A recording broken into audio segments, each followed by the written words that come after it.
Naturally, there's been a lot of interest about developments in Kenya and what is ongoing, what the Gen Z triggered, and of course, the biggest concern of all, the future of President William Samoei Ruto, and of course also the future of Raila Amolo Odinga in the current circumstances. Now it is my hope and prayer that at the end of my show today, things will be a lot clearer for all of us. And we're going to achieve this the very same way we have been achieving it in the past. And that is by taking a bird's eye view, stepping back, and fully understanding what is unfolding in Kenya right now. I appreciate that may be a little difficult because there's so much excitement in the country. Some people may say, who cares? We know change has come. However, in my humble opinion, it is very important to understand because I see grave danger ahead. And if I were to go back to the bridge I started talking about, even before the August 2022 elections, I believe we are now approaching the middle of the bridge, which is the most dangerous part of that bridge, the most shaky. Yeah? And the speed with which we clear the other half of the bridge will depend very heavily on decisions Kenyans make. Okay?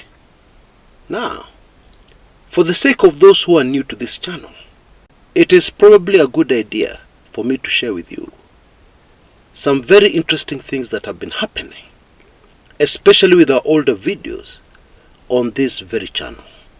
Videos that I made ages ago are beginning to re-emerge and get views, plenty of them.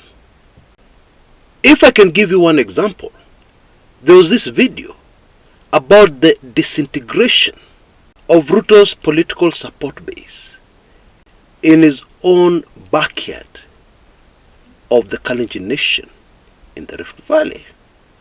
That video was published about 9 months ago, and the reaction then was, this is ridiculous, this is rubbish. Since when did Kenyans abandon their tribal king? Since when? That will never happen. Indeed, there are still people who believe that it will never happen, and what I was talking about 9 months ago never happened. I appreciate that. But we also need to appreciate that we live in unprecedented times, when things are happening that we would never have dreamed would ever happen, let alone in our lifetimes. Bottom line, it has pleased the Ancient of Days that many of the predictions we make on this channel, many of the things we see happening on this channel, usually come to pass. And some of these things that we have been saying on this channel, we have been saying them very consistently. Even as we have lost viewership, even as we have lost followers and subscribers, at least we have been consistent. And one of those very controversial things we have repeatedly said is that the Ruto administration, the Ruto presidency, will come to an end before 2027. Now, based on what has happened so far, especially over the last 2 weeks or so, maybe it is a good idea to analyze that politically. And let us start by asking the simple question: what keeps leaders who are in trouble, whose leadership is under siege, what usually keeps them in power? The belief of most, I believe also the belief of the Ruto administration, is that a leader is kept in power by state machinery, the military, the police, etc., etc. Now, for anybody who has even taken a casual glance at history, they would immediately be able to tell that cannot be true. Because remember, even kings of old were removed from power. Kings of old. And in fact, they were more powerful because they did not have a constitution to worry about. They did not have the nuisance, if I can put it like that, of a constitution. In fact, the constitution was their word. What they said was law immediately. Okay? But they were still removed. Very powerful in a military way empires, like the Roman Empire, fell. And so, that one cannot be true. So, what are the factors that keep a president in power? Number one, fear and political repression. That is precisely what kept Moi in power for 24 long years. And it is worth noting that Moi made a very determined effort to rule without fear, working for him from 1978 to 1982. It did not work. Now the question has to be, can the Ruto presidency survive using fear, intimidation, and political repression? Simple answer, no. Why? Because, for starters, the fear is gone. Can we agree on that one? And that's why the Gen Zs are on the street. Despite the government using resources to kill and maim, they're still on the streets. They're still protesting. So clearly, the fear is gone. And without the fear, there is no way you can implement political repression successfully. And I know you'll agree with me that where we have reached, it is impossible to restore that fear, or even to establish it. You Amanda. Number two, the other thing that can save the Ruto presidency is enough support countrywide. Because with that kind of support, it is possible for somebody to use state machinery and cling to power somehow until the year 2027. Now, is there enough support for William Samoei Ruto countrywide? Of course not. And that is not breaking news. Number three, the other factor that can keep Ruto in the presidency is the quality of life of the electorate, the quality of life of Kenyans. It is worth noting that Moi remained in power for 24 long years because the quality of life in Kenya at that time, even though people were complaining, was good. Looking back, it almost looks like the golden years of Kenya. People had money in their pockets. People could find work somehow. People could start businesses from scratch and prosper very quickly because Kenyans had money in their pockets, enough of them, and businesses countrywide never faced the challenge of having the KRA and other authorities breathing down their necks. You know, in the Kenya we live in these days, in sharp contrast, when you finish dealing with the national government, there is still the county government to deal with. It is a horror story. And that is the reason why I firmly believe one day when historians sit down to write about this era in Kenya, they will not fail to say that one of Ruto's biggest mistakes right from the beginning, and Raila and company warned him, was to completely ignore the cost of living for the ordinary Kenyan as they went about their policies, increasing VAT on fuel, increasing taxes all over the place.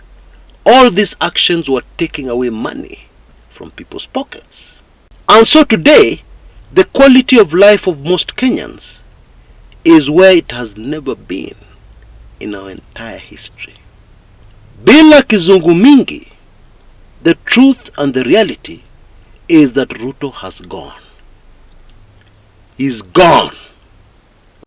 It is now only a matter of time. It is no longer if, but it is when. And taking a bird's eye view of a situation in Kenya today, that is where the biggest problem is. Let me put it this way. Two things have been triggered in Kenya. The first is the Gen Z revolution. Actually, the reality is that the Gen Zs triggered protest against the Ruto regime. And we have already seen the results of that, because some of those results were very major with a capital M. William Ruto, who in his entire political career has never had a reverse gear, so much so that when his boss, then Uhuru Kenyatta, the fourth president of Kenya, decided to go into a handshake with Raila, reverse gear, to date, Ruto has never forgiven him for doing that. But here we are, Ruto himself engaged the very rusty, never before used in his book, reverse gear, and told the entire nation and the world that he had trashed Finance Bill 2024. And so what Gen Z triggered has now spread right across the country. And I believe it is no longer accurate to say that this is only a protest by the Gen Zs. Actually, it is a protest by all Kenyans, of all ages and of all tribes. Okay? Now, when you trigger something, usually the idea is just to trigger it, and then it gets a life of its own. I believe the Kenyan revolution has already got a life of its own. And that is why it will not end anytime soon. Whatever the government does, it will not end. Now the second thing that has been triggered, which I believe was triggered last Tuesday, but became very clear yesterday, exactly a week later, is the use of criminal gangs. Now, there should be no debate over who is financing these criminal gangs to disrupt the protests. For the simple reason, just ask yourself one question. Who does this benefit most? There's only one party that benefits, and that is the current regime. Because violence and the destruction of property will always discredit, greatly discredit, any peaceful demonstration. Now the huge danger here is that this thing which has been triggered has now gotten a life of its own, which means it is also not going away anytime soon. Let me simplify that. You hire a gang of young people, you pay them, you tell them exactly what to do, and they go out there and they do what you have told them to do, to loot and to destroy. And at the end of that day, when these hired thugs thoroughly enjoyed themselves, they sit down and count their money, what they have gained from this day that they were paid to do what they did, and it immediately becomes addictive. Okay? Meaning that next time there will be no need to pay them for them to go out and do exactly what they have done before.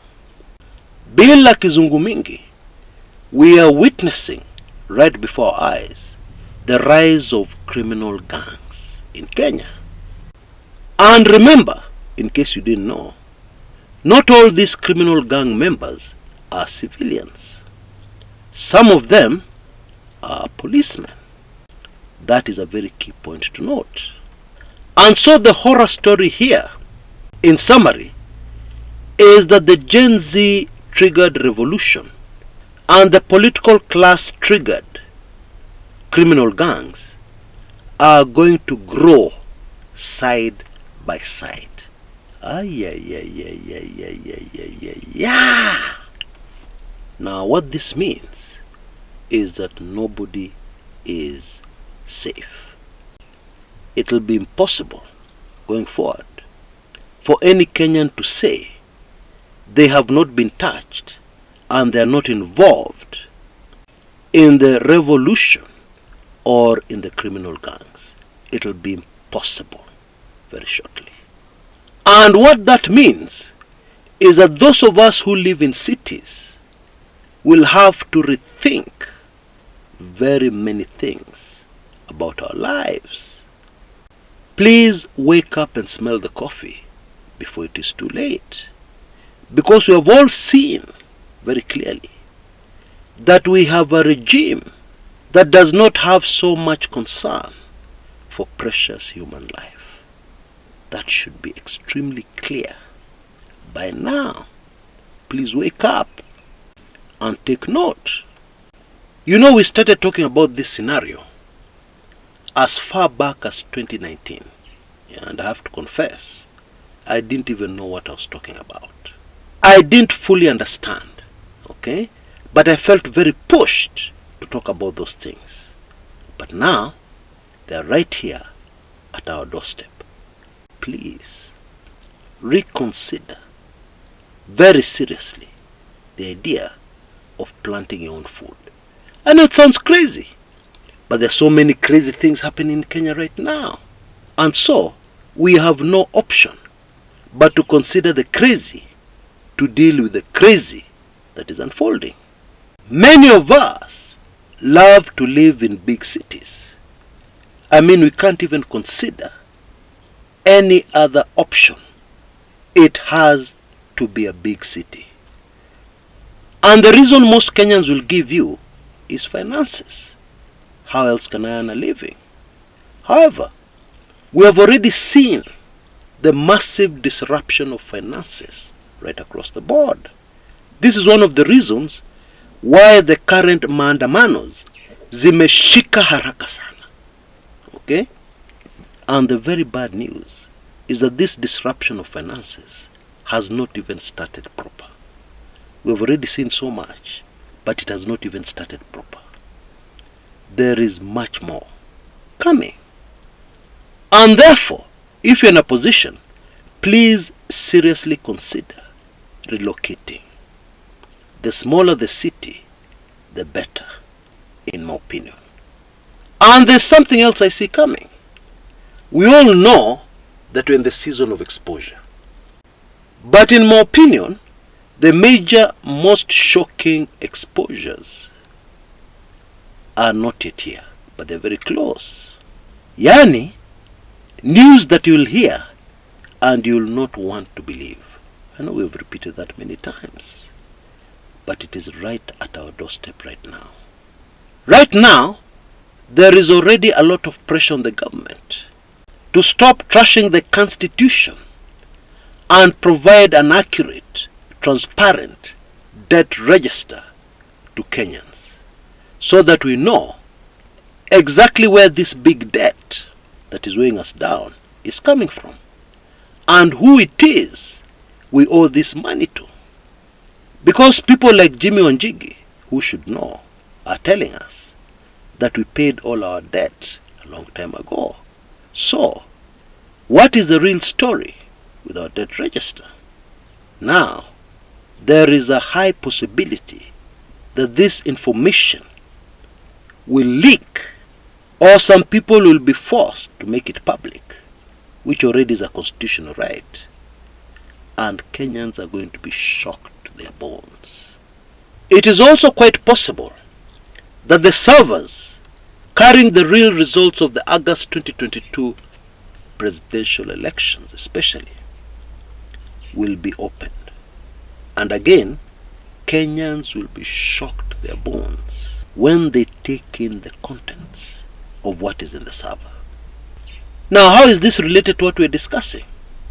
I'm glad you asked. This kind of information going out to the long-suffering Kenyans, what kind of reaction do you think it will elicit? Will Kenyans be happy? Will temperatures go down? Or will the exact opposite happen?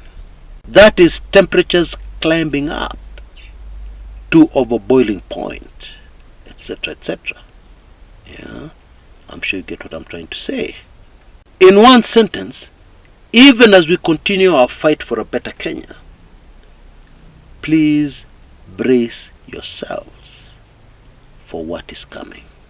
Indeed, what is already at our doorsteps. Now, let me finish with the good news, because the good news is more than good. What is going to happen at the end of all this mess is that a new, unrecognizable Kenya will emerge. And it will be a country that will be the envy of many other countries all over the world, and not just in Africa. I believe there was a prophecy to that effect over 2 decades ago. God willing, that prophecy will come to pass during the lifetime of some Kenyans who are taking this in. I am praying as many of them as possible, because the Ancient of Days always has witnesses. People witnessed. People who can say, I was there, I saw, they said this, and I've seen it happen. Okay? And a brand new and recognizable Kenya is the best news ever. It means that our children and our grandchildren, we will leave for them a great country. We will leave behind a country where there will be plenty of opportunities. So much so that the current situation will be reversed. The current situation where people are desperate to get out of Kenya will be completely reversed, and people from all over the world will be very desperate to get into Kenya. And so let us stay focused as we cross that very dangerous part of the bridge. Now, just a quick reminder before I go, it is the season to gift Kumekucha Chris. And over the years, this has really assisted me in doing what I'm doing, in doing what I believe is the reason I was born, my purpose on this earth. And one of the reasons why I believe that with all my heart is that this was not my idea, believe it or not. It came from one of us. And even at the time, I did not realize the impact it would have going forward. I had no idea. Now you can see details on your screens right now. If you'd like to participate in this, it is completely voluntary. And if indeed this is my calling, may the Ancient of Days give you a sign when you participate in this, a sign of major blessing that you will not fail to see. Until next time, this is Chris Kumekucha.